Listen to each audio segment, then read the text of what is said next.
Oi pessoal, eu sou Beatriz Andrade, eu sou psicóloga e hoje eu vim falar um pouquinho com vocês sobre o luto patológico, né? Quando é que o luto vira doença?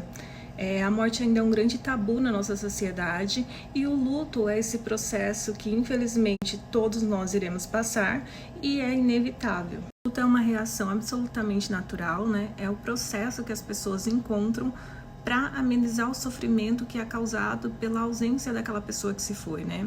E o problema acontece quando esse luto, né, esse sofrimento se torna mais frequente e mais intenso. Justamente aí que acontece o problema, quando esse luto se torna muito intenso, né, e contínuo, e a pessoa não consegue, né, sair desse círculo, e então aí que acontece o luto patológico. E nesse vídeo eu vou abordar o luto pela perda de um ente querido, mas vale a pena lembrar que o luto ele pode acontecer por diversos motivos, tá? Por exemplo, perda de um animal, mudança brusca, né? Às vezes você tem que mudar de emprego e você não se adapta. Às vezes você tem separação, falência financeira, o diagnóstico de uma doença grave, né? Tudo isso são exemplos que podem levar a pessoa a viver o luto. O luto ele é individual, é intransferível, né? O que significa que cada pessoa vai passar por isso de uma forma diferente, né? Só que o luto ele tem começo, meio e fim, né?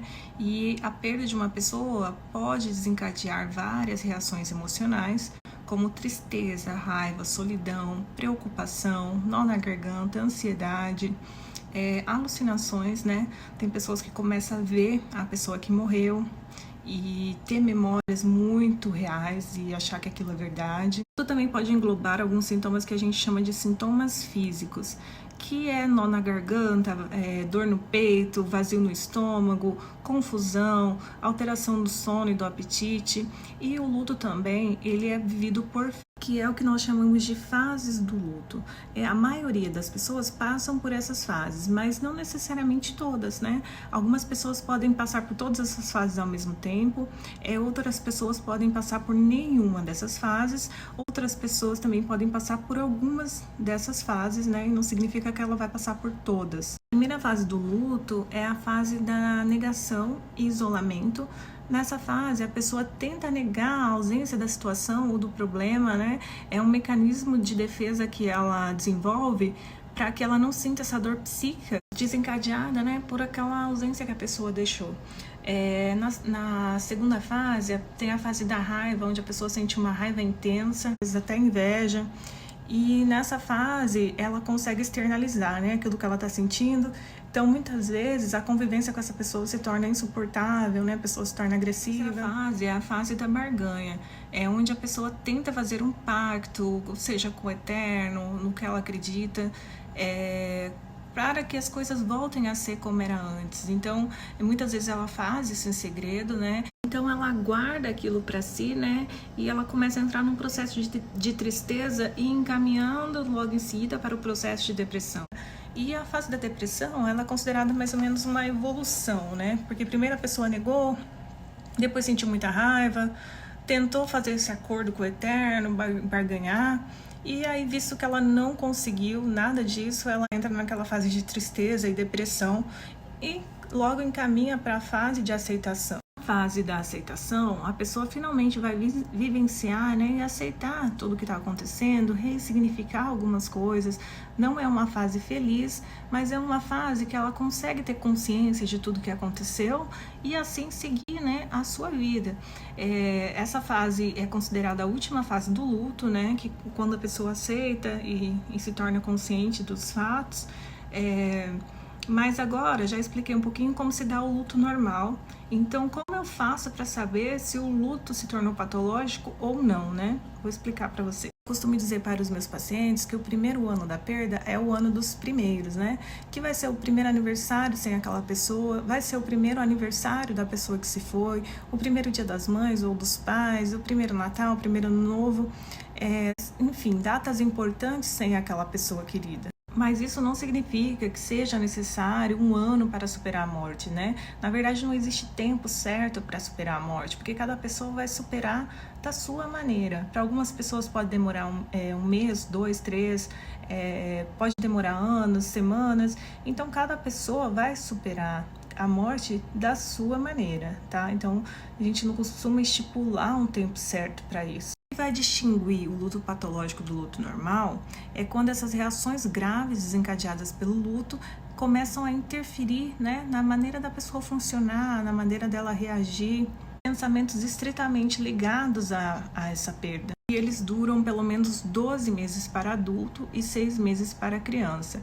Então, o luto patológico, ele acontece quando a pessoa tem dificuldade de retomar a sua vida, né, após a perda da pessoa, e ela começa a ter pensamentos estritamente ligados a essa perda, né? Seus atos estão todos direcionados a essa perda e a pessoa se envolve no processo cítrico, né, de prejuízos, né, perdas e prejuízos, por exemplo, perder a vontade de voltar para o trabalho, perder a vontade de conviver com outras pessoas, muitas pessoas não tomam mais banho, perda de apetite. Enfim, atividades rotineiras, né, que a pessoa fazia antes, ela não consegue fazer mais, como, por exemplo, ir ao supermercado, ou até mesmo ir à igreja, ou lugares que ela frequentava com essa outra pessoa, né? Muitas das vezes as pessoas também começam a apresentar comportamentos prejudiciais para a sua própria saúde, como o aumento do uso de álcool, cigarros e até mesmo drogas. As complicações do luto estão associadas a distúrbio do sono, ideação suicida, uso de drogas, uma baixa também na imunidade, essa pessoa fica suscetível a pegar algumas doenças, né, desenvolver, desencadear doenças, ou até mesmo a pessoa tem dificuldade de seguir tratamentos, né, de doenças que ela já tinha anteriormente, como hipertensão, diabetes. Então ela passa a não cuidar mais da saúde dela, tomar os remédios certinho. E como é feito o tratamento desse luto patológico, né? O tratamento é feito através de psicoterapia, preferencialmente com profissionais que já estejam acostumados a trabalhar com o luto. O objetivo dessa psicoterapia vai ser restaurar a autoconfiança, o entusiasmo para planejar fatos futuros. E o importante também é que a pessoa aprenda a pensar na morte sem evocar sentimentos de raiva, de culpa, ansiedade ou revolta. Lembre-se que a retomada da sua vida faz parte do processo saudável e normal do luto, né?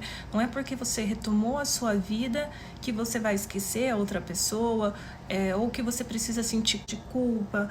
Vale frisar que se sentir melhor não significa uma traição à memória da pessoa que se foi, porque a perda e as memórias vão continuar lá. O que vai mudar é que essa perda não vai ser mais o papel central na sua vida, né?